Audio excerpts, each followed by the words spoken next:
Hello, people. It's the early hours of the morning here in Sunderland, UK, and I'm being quite productive actually. I'm reading, so I've got a number of newspapers to read, which I indulge newspapers widely. Not that I always agree with the editorial stance, but I do read a lot of newspapers. I collect newspapers for historical reasons, and I might actually make a video specifically about that because it would be something a bit different. I am going to shave soon.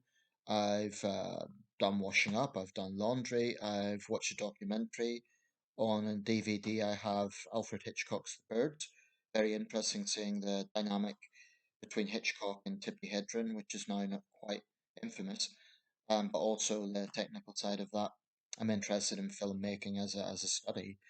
Um, I'm going to continue an urban study I've been doing, which tonight I'll be focusing on Russia's largest cities.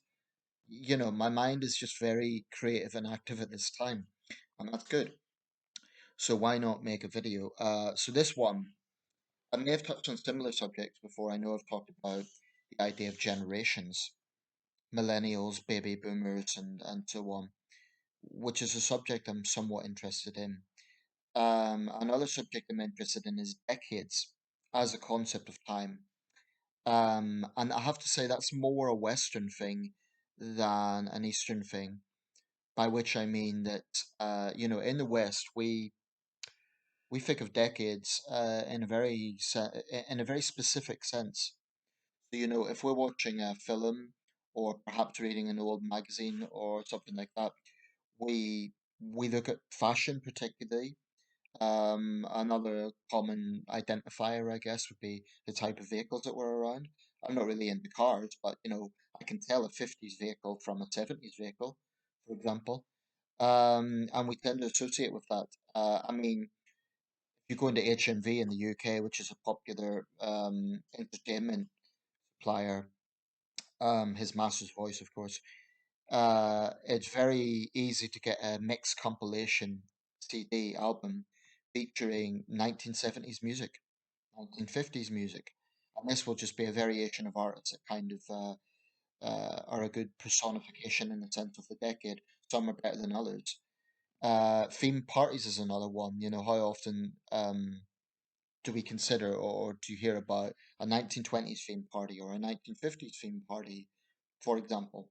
A 60s tribute night in a disco or a nightclub, an 80s tribute night, So I think in Western culture, the concept of decades is very clearly defined, or rather, there's a big focus on it because you could say that the very end of a decade morphs into similarities with the beginning of a new decade. So, for example, the year 1999 was culturally very similar in terms of music to 2000, 2001, more so than 1990. So there is a bit of morphing going on, a bit of overlap there. But it's a subject I find quite interesting, actually.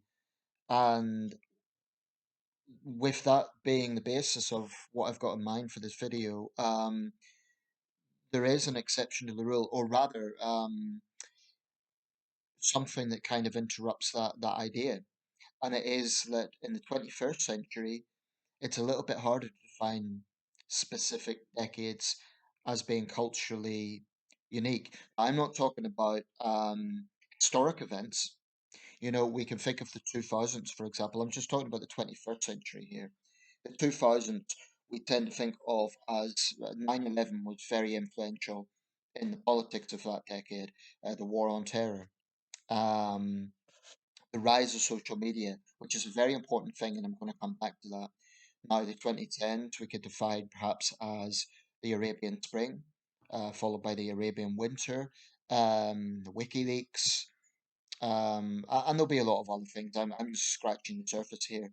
The rising competition between America and China is going to be a defining feature of the 21st century, as will the continued tensions between Russia and the West. Um, on perhaps a more optimistic note, the rise of people power movements. We can think of the Sudan Revolution of 2019, for example. There's many other examples, I'm not going to spend the whole video talking about that because there's simply too much to say. As someone who follows world affairs very closely, I have a pretty good memory for this stuff. You could give me any year, and I'm not saying this to be braggadocious, but it's because I have such an interest. Give me any year of certainly my lifetime, and I could name at least five geopolitical events of that year. Uh, you know, just off the top of my head, right? Let's look back. 2011, the year 2011, the Arabian Spring was in full swing, the Libyan War, the death of Gaddafi, the royal wedding between Prince William and Princess Catherine. Uh, Actually, those are not quite accurate terms. The Duke and Duchess of Cambridge, I should say. The Joplin, Missouri tornado, all 2011. WikiLeaks, the WikiLeaks revelations. Okay, let's go back to 2001, 9/11, of course. Also, the Queen's plane crash. The big earthquake in India that year, which is kind of been overlooked now because 9/11 came afterwards. But it was a devastating earthquake in India in the year 2001. The regicide in Nepal and the Nepalese political crisis of that year. The British general election, Tony Blair defeated William Hague. The foot and mouth disease in the UK, all 2001. 1991, First Gulf War, the assassination of Rajiv Gandhi in India, a major cyclone hit Bangladesh that year. Um, yeah, those are just some things off the top of my head. Now, I'm not saying that to be braggadocious. I'm just making the point, trying to underline the point that we can look at particular periods in time and certain things come to mind. Now, there, I'm just talking about geopolitical events. If I was talking about music or cars or fashion, um, you know, none of which I'm a great expert on, but that would be a whole other conversation. Film, if we look at film, okay, 1991, Silence of the Lambs, 2001. I think one of the Lord of the Rings films came out that year, and Pearl Harbor as well. 2011 in film, let's see, probably the last Twilight film, or the second last Twilight film, Breaking Dawn Part 1. I'm sure there's others. But I'm just underlining the point that, years can be defined by these things, by geopolitics, by fashion, by music, by cultural trends. If we look at the 21st century, the rise of social media, um, perhaps this is a generation thing. When I look at films from the 60s and the 70s, maybe the early 80s, it's very clear to define, it's very clear to look at. But if I look at now a film from say 2003, 2004, does it look dated? Not really, even though it's now well over a decade ago. So I think there might be a phenomenon here in that if something happens within one's lifetime, my lifetime, 1985 onwards, it has a different feeling than if something happens before one's lifetime. So for me, in my mind, a film, let's say from 1981, looks a lot older than a film from 1989, even though that's the same decade. That's kind of what I'm driving at. But it's not that easy, I think, to differentiate between the 2000s and the 2010s in terms of fashion, in terms of music. I mean, when I think of music of those decades, and again, this isn't really my field, but I tend to think of R&B and rap tended to be pretty popular. I guess you could say the rise of manufactured bands, particularly through the success of programs like Pop Idol and Britain's Got Talent. Perhaps the rise of K-pop would be another thing. But certainly, if you play me a rap song from, say, 2017 and a rap song from, I don't know, 2008 or 2009, I don't see much difference. Now, I don't follow the genre, but I think it's harder to kind of distinguish between the 2000s and the 2010s, culturally speaking, compared to even the 90s and the 80s and the 70s and the 60s and the 50s. Um, because if I look at things from the 2000s, I still very clearly remember, let's call it the Bush Blair years, right? So it doesn't seem that far back, even though I know it is getting further back now. We're talking, since I was at university 15 years ago, And I just wonder, would it be a different feeling in 30 years, 40 years? Will we look at back in the 2000s and the 2010s? I'm talking about millennials here. Will we look back at that the way baby boomers look back at the 60s and 70s? Because after all, the 2000s and the 2010s are really the two decades that millennials have grown up in, if we could put it that way. Um, Certainly, I have an American friend from Colorado, and she's in the younger side of the spectrum. She's 23, born in 1998. So she's a millennial, but she's a much younger millennial than me. I'm also a millennial. So maybe she'll remember the 2020s in a particular way. I intend the 2020s to be very productive for me personally, but and certainly this decade is going to be very, very defined by the coronavirus because it's like 2020 and to a large extent 2021 will be almost seen as the missing years because it had such an impact, has such an impact on cinema, on travel, on a whole range of other things. Although some things are starting to get back to normal, so to speak. Anyway, I'll round this up, but I think that it's an interesting phenomenon. So I guess it's kind of an open question. Other people, perhaps around my age in the 30s, do you think we will remember the 2000s and the 2010s in a particular way?